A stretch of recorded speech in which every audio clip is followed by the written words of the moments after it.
This is so incredibly frustrating. We've lost all competitiveness. You just have to listen to me. I would have found a different way of managing those issues. Now it's just undrivable.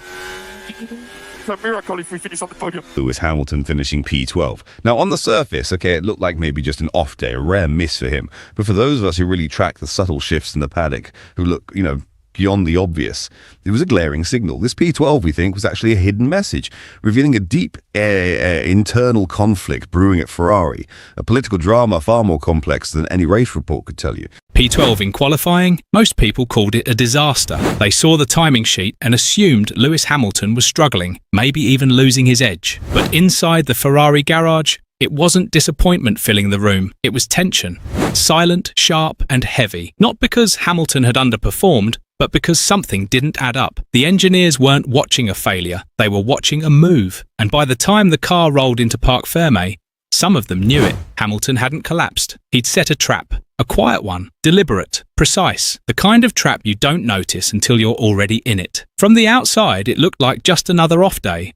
But behind the data screens and headset conversations, something deeper was playing out. This wasn't about tyre temps or brake fade. This was about power, control. It was about who really understands the car and who has the courage to weaponize weakness. Because that's what Hamilton did. He used the setup itself as a message. A message aimed not at fans or media, but at the very structure around him. The engineers, the decision makers, the system that keeps calling the shots. The setup didn't fail him. He let it fail on purpose, because sometimes the only way to expose sabotage is to stop fighting it. While others chased lap time, Hamilton chased something more dangerous. Truth, the kind that hides in brake traces and mid-corner instability, the kind that management would rather ignore. But when a 7-time world champion doesn't push back, doesn't demand changes, doesn't even argue about a car that won't rotate into corners, that's not defeat, that's strategy. Psychological warfare played out at 300 kilometers an hour. And the scariest part? Even his own race engineer didn't see it coming. That quiet trap didn't come out of nowhere. It started much earlier, back on Friday, when the Hungary Grand Prix weekend was just beginning. Spirits were high. On paper, Hamilton looked strong. His FP2 data showed top 3 potential. Sector times were clean, tyre degradation under control, and his throttle application was sharp in all the right places. For anyone watching the numbers, it looked like a weekend where he could fight for pole. But that's only if you were watching the numbers, not the people. Because behind the optimism, something shifted. It started subtly. A denied request here, a delayed response there. Hamilton asked for minor front suspension tweaks.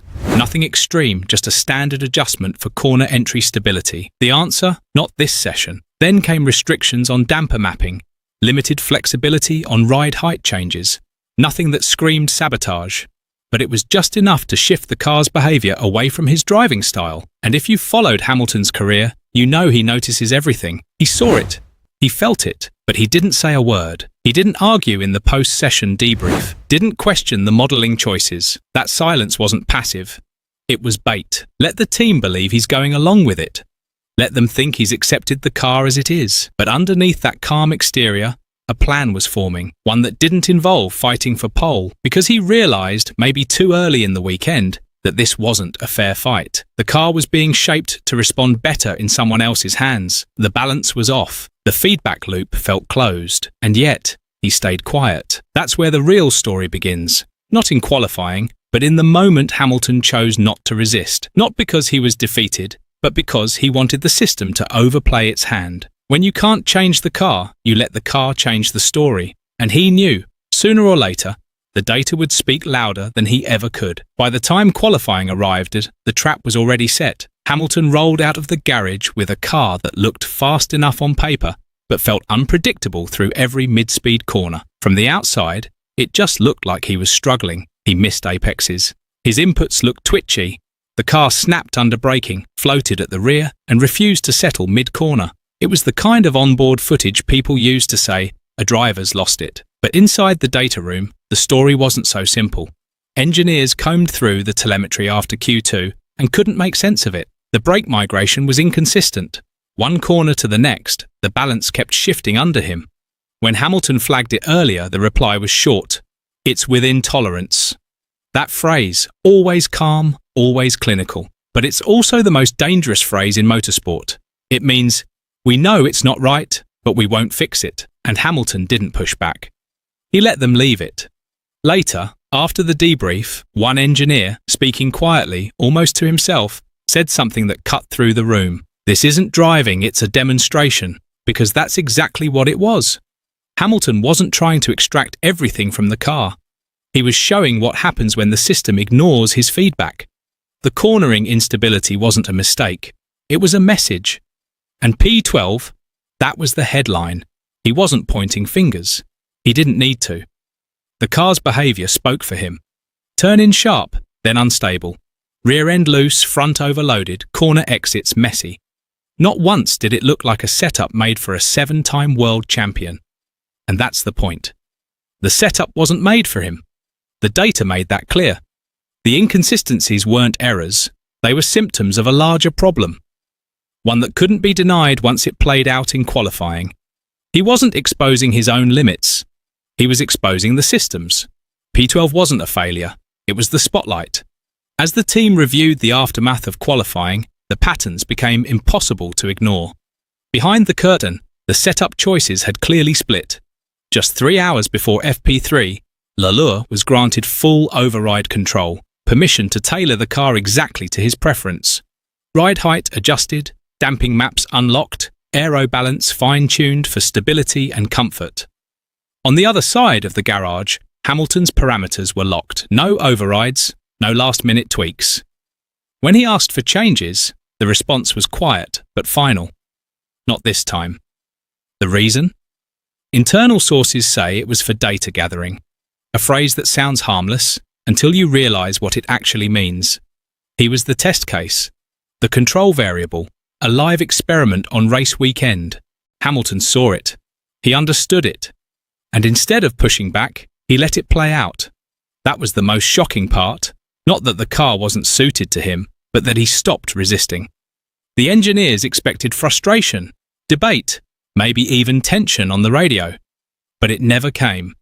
He accepted a car that no top driver would willingly race, because to him, the more broken it looked in his hands, the more obvious the contrast would become. Not just to fans or journalists, but to the very people inside the team who had stopped listening. Even on race day, during the warm-up laps, his silence was louder than any complaint. When his engineer radioed in for a final brake bias check, he didn't ask for tweaks. He just replied, "Leave it, cost of being ignored." This wasn't rebellion. It was performance art.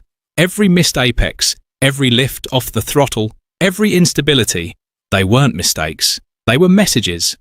That's when the realization started to spread. Hamilton didn't need to walk in and accuse anyone. He didn't need to argue or raise his voice.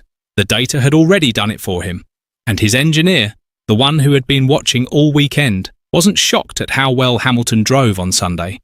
He was shocked at how precisely he had controlled the narrative, at how perfectly he had let the system trap itself.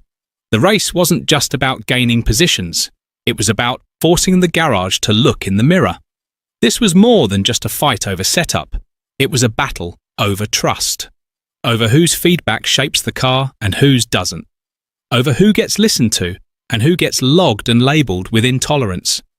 And in that quiet room, the numbers didn't lie. They exposed everything. When the race ended, there was no fist pump, no dramatic radio shout, no celebration. Hamilton stepped out of the car calmly, took off his gloves, and gave a small nod, more to himself than anyone else. Around him, the usual post-race noise faded into background static. But inside the garage, one man stayed frozen. His race engineer sat staring at the telemetry screen, still replaying the numbers, still trying to make sense of it. The data didn't lie. It never does. And what it showed wasn't a recovery. It was a reveal. The same car that crumbled under pressure in qualifying had just delivered clean, consistent pace in the race. And not because of a miracle fix, because Hamilton had let it happen exactly this way. The engineer kept shaking his head, not out of disappointment, but because he finally understood. This wasn't about a bad lap or a risky setup. This was a message, delivered through throttle traces and brake curves, written not in words, but in precision and patience. Hamilton didn't fight the setup. He let it misfire. He let the instability scream louder than his voice ever could. Because sometimes, fighting a system head-on only makes it dig deeper. So he chose another path, the side, let it show itself, and let everyone around him realize the truth on their own. P12 wasn't a mistake, it was a fuse. A small moment set off to light up something bigger, something that couldn't be ignored anymore. The real win wasn't on the timing screen. It was in the silence that followed, the kind of silence that comes when the truth finally breaks through. Not shouted, not forced, just revealed.